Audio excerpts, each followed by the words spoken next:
Welcome. FIFA sure has its quirks, doesn't it? They could have chosen any other referee, but it turns out, do you remember this image? They chose the guy who was involved in one of the most controversial decisions of last season, which was the second yellow card for Camavinga, and therefore the red card, which also included a very serious mistake by the referee, a really serious one, because, well, not only was it questionable to interpret that as a second yellow, but he also forgot others had to remind him that Camavinga already had one, because if he had remembered, he wouldn't have given it. But anyway, we've already talked about that play. What we're going to do now is talk about FIFA's nonsense, which is just over the top. I mean, it's like, hey, you already know how I am, right? So why invite me? You know how I am? I'm just going to double down.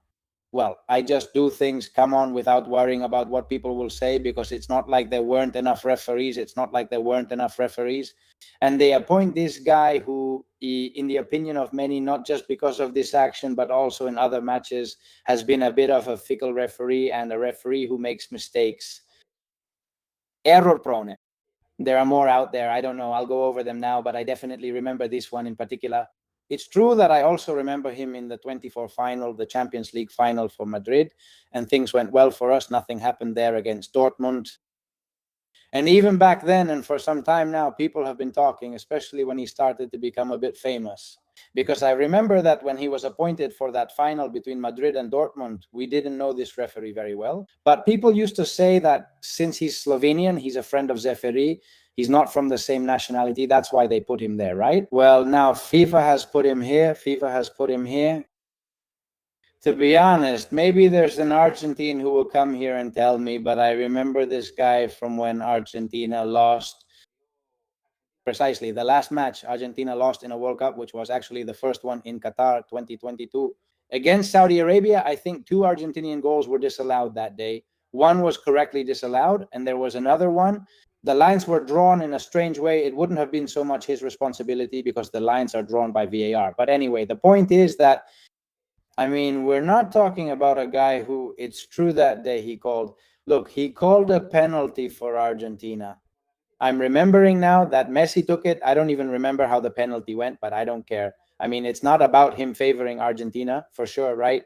Well, not because of that, because we don't know until we see the final, and I hope nothing happens, but it's the fact that FIFA appointed this guy with such a serious mistake. I mean, that they give him this reward, because that day, you'll agree with me, we were all in agreement, of course, that it was a spectacular blunder, but mainly because of that, because he didn't remember that Camavinga, who had just come in, had already been shown a yellow card. What can we expect from a referee who forgets something so basic? But anyway, a lot of things have been said, by the way, about this referee, and one of them is this, which is damn, really worrying.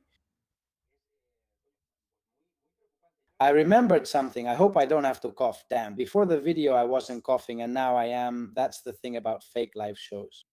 Well, Slavko Vincic in 2020 was arrested during a police raid in Bosnia and Herzegovina, Segina, against an alleged prostitution ring, in which drugs and weapons were also being investigated. Well, apparently, thank you. Later, they released him and dropped all the charges because he had nothing to do with it, and this was proven, and he was released without charges and without anything. Well, this also needs to be mentioned. I say this because today there are rumors going around about FIFA here in Bonn and so on. No, we're not going to go there. We're not going to say they put a guy who was already detained for this. I mean, he was detained for this. Another thing is that later it was proven he was detained, that he had nothing to do with it. But this is sensationalism, of course, okay? We have to make it clear that he had nothing to do with that and that we're only sticking to the topic, to the refereeing issue. But the referee is going to be decisive in this match, or could be decisive in this match. Well, for me, he already will be, because I have no doubt that Argentina will want to stop Spain's game with a lot of actions, and also because it's normal. I mean, Spain is going to try to have the ball in possession, as you'd expect, like they do in every match. And the Argentinians, as I understand it, and I would be surprised if it's not like this, are going to try to stop them. We'll see with what intensity, just like they did the other day against England. And the first yellow card goes to England precisely because of fouls and playing on the edge.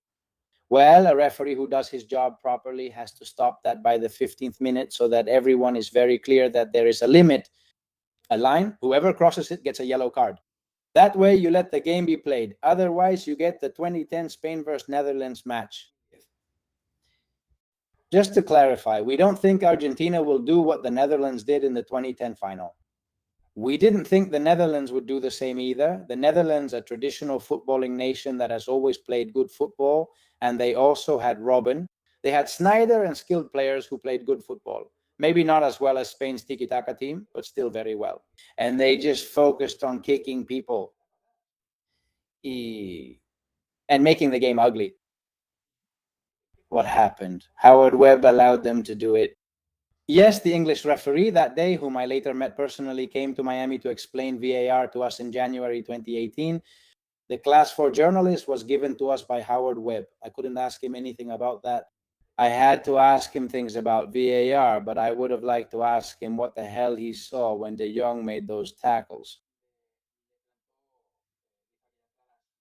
Come on, that challenge on Xavi Alonso was jail-worthy, and he only gave him a yellow, right? That stomp with the studs on Xavi's chest. But, well, of course, he allowed everything, even that. That's why the match got out of his hands, and Spain was close to losing that game. We won in the 116th minute with Iniesta's goal, but under normal conditions and playing real football, Spain should have won that match easily and within the 90 minutes, right? And yet they didn't, because the referee's performance always matters a lot in this kind of match. If he allows it, you're screwed, because you'll end up playing more to the other team's game, to what the team that doesn't want to play football does. I hope Argentina wants to play football, but they know what they're facing. France wanted to, but Spain didn't let them. And Argentinians are tremendous competitors, absolutely tremendous. Look at this image of Cuti Romero. It really catches my attention because I insist they're probably the kind of people who open the door for you, who let you go out before they come in, who are polite people. I'm sure of it, absolutely sure. But when they play football, maybe not all of them, but when they play football, they transform in such a way they don't even recognize who's in front of them. Cuti Romero plays for Tottenham. He knew people from the English team, just like Fernandes did.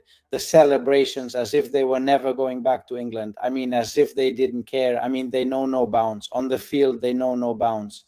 From a sporting perspective, it's very good because they are born competitors. And in the World Cup final, I have no doubt that these people, I mean, they're going to stop being human. The Spanish footballer needs to know this.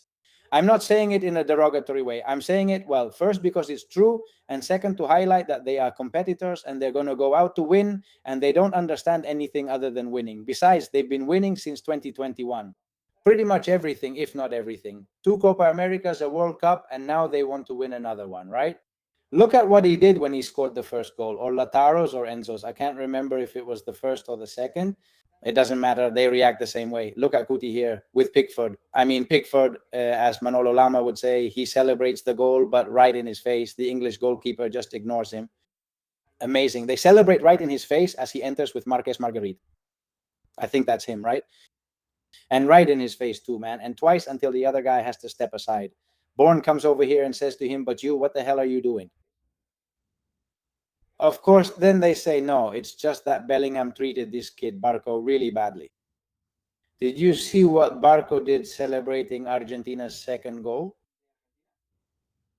Instead of joining his teammates, he goes to rub it in the English players' faces too. It's intense how these people compete. It's intense. I'm seeing a lot of movement in Europe and around the world from Spaniards saying, please beat the Argentinians and all that.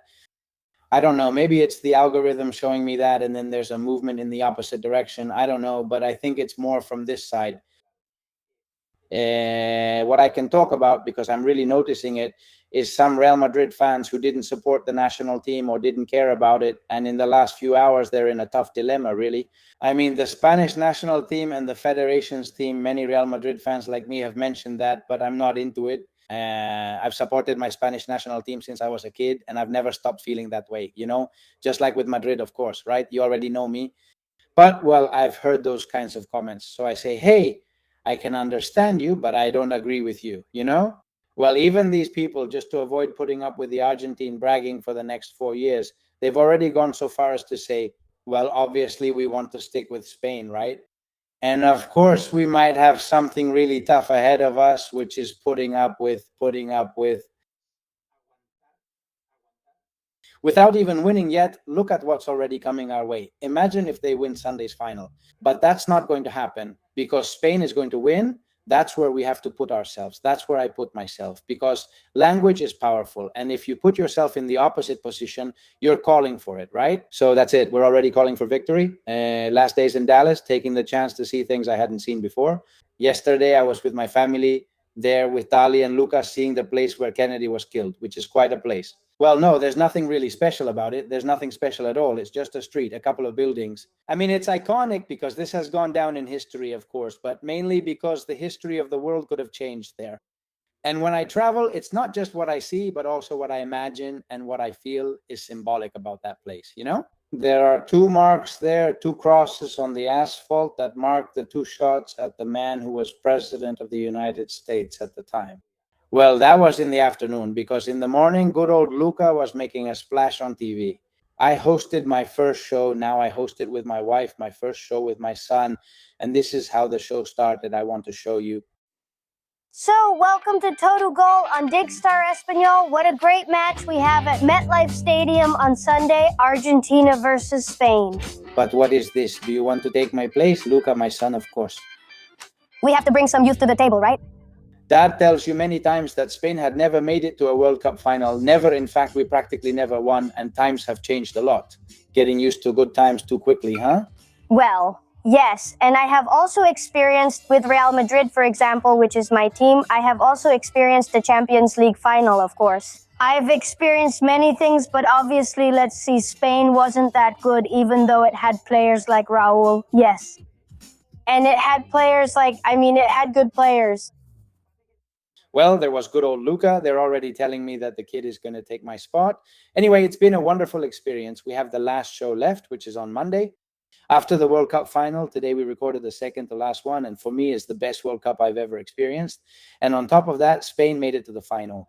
And now we have to finish the last episode of this month, of these wonderful 40 days in which I hope, well, that I have lived up to expectations. On the channel with daily videos, I sometimes did one or two, but never three, because I couldn't handle more. I hope you liked it. Tomorrow we continue, of course, tomorrow with the third and fourth place match with England and France. A great game because, of course, it's the consolation match that they say nobody cares about, but I do. We're going to be watching it, we're going to be reacting to it, and that's it. Please like this video if you enjoyed it. Subscribe to the channel because we're watching it, we're going to be reacting to it, and that's it. But I ask you to like this video. If you liked it, please subscribe to the channel, comment, share, and hype it up. It really helps, and I'll see you. It really helps, and I'll see you in the next one. Thank you.